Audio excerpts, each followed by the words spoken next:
দুটি রয়েছেন আমাদের সাথে রয়েছেন আমাদের প্রিয় ব্যক্তিত্ব দৈনিক যুগান্তরের সম্মানিত সম্পাদক কবি আব্দুল্লাহ শিকদার রয়েছেন আমাদের সাথে। আমরা আসলে জাতীয় সংসদ এবং গণপরিষদ নির্বাচন নিয়ে কথাই পর্যবেক্ষণ করেন এবং লিখেন।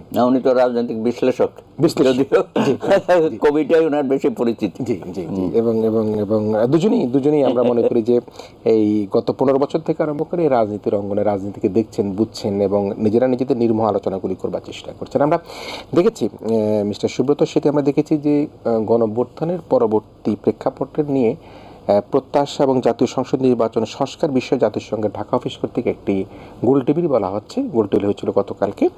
এবং সেখানে জাতিসংঘের মহাসচিব অ্যান্তনি গুতেরেস তিনি যেটা বলেছেন, তিনি বলেছেন সংস্কার ও নির্বাচনের ক্ষেত্রে সরকার ও রাজনৈতিক দলগুলো ঐক্যমত্যে পৌঁছতে পারলে জাতিসংঘ সেই ক্ষেত্রে প্রয়োজনীয় সহায়তা দিতে প্রস্তুত রয়েছে। এবং সেই অবস্থায় আমরা তিনটি প্রধান দলের কথাই বলি। বিএনপির পক্ষ থেকে বলা হয়েছে বৈঠকে বিএনপি নির্বাচন কেন্দ্রিক সংস্কার শেষে দ্রুত সংসদ নির্বাচনের কথা তারা উল্লেখ করেছেন।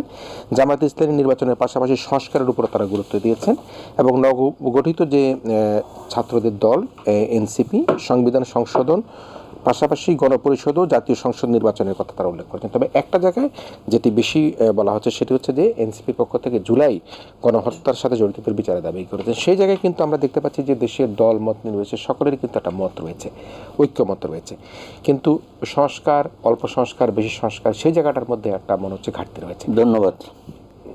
আপনি তো সূচনায় অনেক বক্তব্য দিয়েছেন। এখন মূল প্রতিপাদ্য বিষয়টা কি লেজাগোবরে হয়ে গেছে আর কি, মানে আপনি যেভাবে উপস্থাপন করছেন বাস্তবে তো সেটাই হচ্ছে আর কি, একটার সাথে একটা মিশে যাচ্ছে। আমি প্রথমে জানতে চাই যে মহাসচিব মহোদয় কী জন্য আসছিলেন, ওনার পারপাসটা কী ছিল? আমাদের তো বলা হলো যে আমাদের যে রোহিঙ্গা সমস্যা এটা একটা আন্তর্জাতিক বিষয়, মহাসচিব এসে যদি এটা কিছুটা সমাধান দিয়ে যেতে পারেন বা তাদেরকে কত দ্রুততম সময়ে নিজ দেশে পাঠানো যায়, যেটা ওখানে কক্সবাজারে গিয়ে ওনারা খুব আবেগের সাথে কথাগুলো বলেছেন, মাননীয় প্রধান উপদেষ্টা বলেছেন, ওর মধ্যেই থাকেন। কারণ এটা তো একটা জটিল বিষয় এবং এটাকে আন্তর্জাতিক অঙ্গনে নিয়ে যাওয়া অতীত সরকারও করেছিল, আপনি তো আরও ভালোভাবে করতে পারবেন এবং ভালোই আপনি অ্যাডভোকেসি করেছেন এবং ওখানে গিয়ে তাদের ভাষায় কথা বলেছেন, আমরা বলি রোহিঙ্গা ভাষা, চাটগাইয়া মিক্স আর কি, ভালোই বলেছেন, সবই ঠিক ছিল। কিন্তু ওনাকে আইনে আবার আপনি রাজনৈতিক মাঠের মধ্যে ছেড়ে দিলেন, এইটা জিনিসটা বুঝলাম না কেন। অতীতে তো কোনো গুলো কীভাবে যাবে এবং সংস্কারের বিষয়ে কথা বলতে গিয়ে সংস্কার হইলে ডিসেম্বরে হবে, আরেকটু বেশি সংস্কার হইলে জুনে যাবে, এইসব কথাবার্তা তো ওনার সামনে বলার দরকার থাকে। এটা আপনি আমাদেরকে বলেন, আপনার সাথে তো আমাদের সামনে কথাবার্তা হবে, কিছু হয়েছে তো আপনি তো আপনার কথার মধ্যে কোনো একটা স্থিরতা দেখতে পাচ্ছি না এবার দৃঢ়তাও দেখতে পাচ্ছি। কেন, কোথায় যেন একটা আপনি সকাল বিকাল সন্ধ্যায় এবং আপনার প্রেস উইং যেটা আছে, এখন তো অনেকগুলো 4-5 জন দেখি একসাথে তারা মুভ করে, এটাও প্রথম দেখলাম আর কি। আগে হয়তো ছিল কিন্তু সামনে ছিল না, এখন দেখি সবাই সামনে আসছে, মানে এটা কর্মদক্ষতা আমাদের ভালো, এটা আমরা নাকশ না কোনোটাতেই। তো আপনি যে উদ্যোগগুলো নিচ্ছেন এগুলো আমাদের কথা হচ্ছে যে ওই যে এনসিপি যারা, তারা যে সেকেন্ড রিপাবলিকের কথা বলে, গণপরিষদের কথা বলে, তারপরে শেখ হাসিনার ফাঁসি না হলে পরে নির্বাচনের কথা বলাই যাবে না, 2-3বার কিন্তু সে বলেছে, সার্জিস আলম। তো এগুলো আমরা বলি যে ভাই তোমাদের অনেক কর্মসূচি আছে, এজেন্ডা থাকে, সেগুলো জাতির সামনে উপস্থাপন করো, নির্বাচনে যাও, নির্বাচনে জনগণ যদি তোমাদের এইসব কর্মসূচিগুলো তোমাদের পক্ষে যদি রায় দেয় তখন তোমরা এগুলো করবে আর কি। এখন এগুলো তোমরা তো করতে পারবে না, তোমরা ইউনূস সাহেবের ঘাড়ে এগুলো দিতে চাচ্ছ। একটা অন্তর্বর্তীকালীন সরকারের এত বোঝা নেওয়ার ক্ষমতা কি আছে? এনসিপি যেমন করতেছে, আমি দেখি অন্যান্য রাজনৈতিক দলগুলো তারাও তাদের এজেন্ডাগুলো ওনার কানের উপর দিয়ে দিতে চায়, এইটা করতে হবে, ওইটা করতে হবে, রাষ্ট্র কাঠামো পুরা পাল্টিয়ে ফেলতে হবে, নতুন বন্দোবস্ত করতে হবে। তো এইসব জিনিসে কি উনিই করবে? রাজনৈতিক দলগুলো কিছু করবে না? তো বিএনপি তো তারা 31 দফা দিয়ে দিয়েছে, আমাদের সাথে যুগপৎ যারা ছিল তাদের সাথে আলাপ আলোচনা করে, তোমরা এরকম কিছু দাও, তারপর নির্বাচনে যাও, নির্বাচনে গিয়ে যা যা করার ভবিষ্যতে যারা নির্বাচিত হয়ে আসবে, তোমরা যদি পারো, জনগণ যদি তোমাদের কর্মসূচি গ্রহণ করে করবা।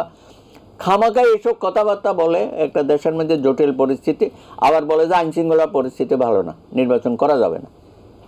এগুলো বলার অর্থটা কি? আবার অন্য প্রোগ্রামগুলো তুমি বলতেছো এটা করো ওইটা করো, গণপরিষদ নির্বাচন করো, মাঝখানে তো আরেকটা আওয়াজ তুলছিল না, স্থানীয় সরকার নির্বাচন, এবং এগুলোর সাথে আবার কিছু কিছু রাজনৈতিক দলেরও কথাবার্তার মধ্যে আমরা মিল দেখতে পাই। তো আমার কথা হচ্ছে, পরিস্থিতির জটিলতা সৃষ্টি না করে এত ত্যাগ তিতিক্ষা, জুলাই অভ্যুত্থান, এটা তো আমরা সকলেই ধারণ করি, এবং শুধু তো এই 36 দিনের আন্দোলন না, গত 15 বছরের ধারাবাহিকভাবে আন্দোলন, তোমরা হয়তো শেষ দিকে এসে সম্পৃক্ত হয়েছো। আমরা গর্বিত যে আমরা তো বহুদিন অপেক্ষা করছিলাম, আমাদের ছাত্র তরুণরা কই।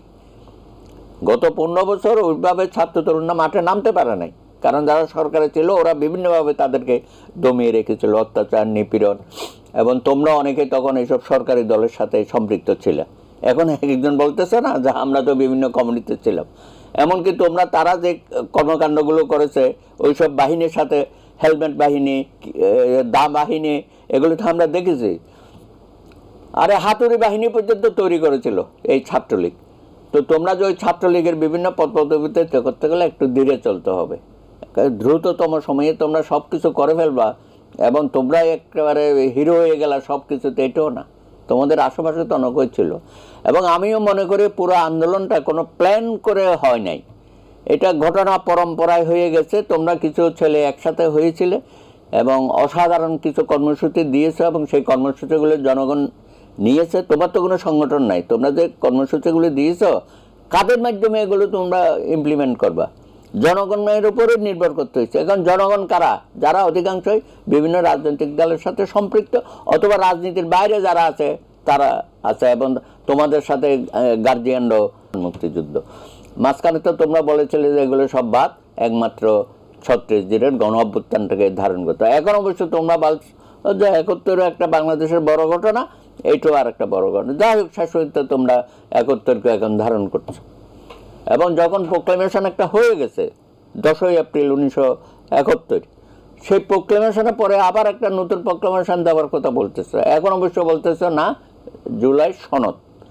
ঠিক আছে, দেখা যাক, আমরা সকলে মিলে যদি কিছু রাষ্ট্রের স্বার্থে বা আমাদের জনগণের স্বার্থে যদি আমরা সকলে মিলে একটা ঐক্যমতে পৌঁছাতে পারি, চার্টার যেটা ন্যাশনাল চার্টার, তো অসুবিধা নেই, সেটা তো আমরা একমত হতেই পারি। ভাই বাইরেও যদি কিছু সহযোগিতা করে আমাদেরকে, একটা পথ দেখায় তাদের লেখনের মাধ্যমে, বক্তব্যের মধ্যে দিয়ে, নিশ্চয়ই আমরা উপকৃত হব। পথ দেখে আমরা আপনাদেরকে অনুসরণ করি। কবি আব্দুল রাহিক শিকদার ভাই, একটা বিষয় কিন্তু খুবই আমাদের একটা ভালো লাগে, সেটি হচ্ছে যে আমরা যে এখন